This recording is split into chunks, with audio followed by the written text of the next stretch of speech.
আব্বা কিরে গাজর তো দেখতেছি মোটামুটি ভালোই হয়েছে। হ্যাঁ এবারকার গাজর ভালোই হয়েছে রে, ভালোই হবে না বেচা কিনা এবার ভালোই হবে না, গাজরের দাম পাওয়া যাবে না এবার।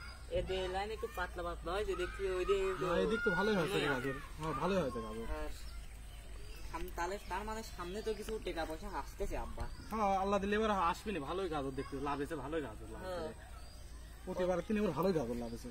হ্যাঁ দেখ এদিক ফাইন মোটা মোটা হয়েছে কত সুন্দর, ভালোই হবে। টাকা তো ধরো যে আবল তাবল খরচ করা যাবে না আব্বা। না এবার তো টাকা খরচ করা যাবে না, ব্যাংকে থুয়ে দিতে হবে টাকা।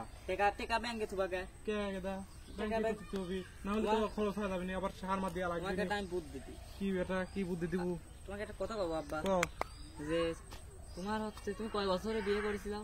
কে বেটা তোর আবার এই প্রশ্ন কে? না হঠাৎ করে মনে পড়লে তো এই যে একটা প্রশ্ন করলো, অল্প বয়সে বিয়ে করছিলাম, ওই মনে হয় 12-14 বছরে বিয়ে করছিলাম।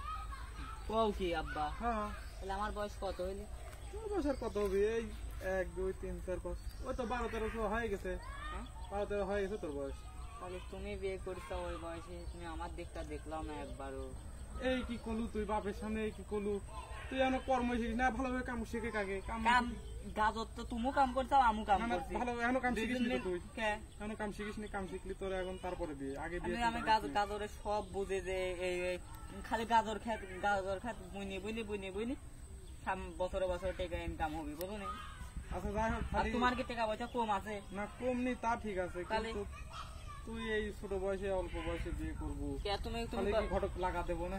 তুমি কত বছরে বিয়ে করছো? ওই তো অল্প বয়সে, তাও 15 বছর হয়েছিল। ঘটক লাগা দেও, ও তো ওই পাড়া বলে রাজেম ঘটক আছে, ওক লাগা দেও কি? রাজেন তো ভালোই দেয় না, ও তো খালি 2 নাম্বার কাম করে। ওরে আব্বা তো মনেই নাই। এই যে এবার কুদ্দুসের মেয়ে না, ওই কুদ্দুসের মেয়ে তো ধরো আমার সাথে একটু ছোটবেলাতে নেই ডিসপিটিস আছে। রাজমেক কখন কুদ্দুসের মেয়ের সাথে তোর এটা করু? রাজমেক কও যদি হয় যে এদিকে বিষয়টা দেখো। আচ্ছা তাহলে তাই হোক, রাজমেক কি কখন তাহলে থাক, আর এই ভালো করে করিস। হ্যাঁ কামটা করে দিস। অর্থাৎ 2-1টা পাইপ লিয়া লাগবে তো আব্বা, ভিতরে ভিতরে যে ই হয়নি এইগুলি সাফ করে দেওয়া লাগবে। ঠিক আছে চলো বাদ যাই।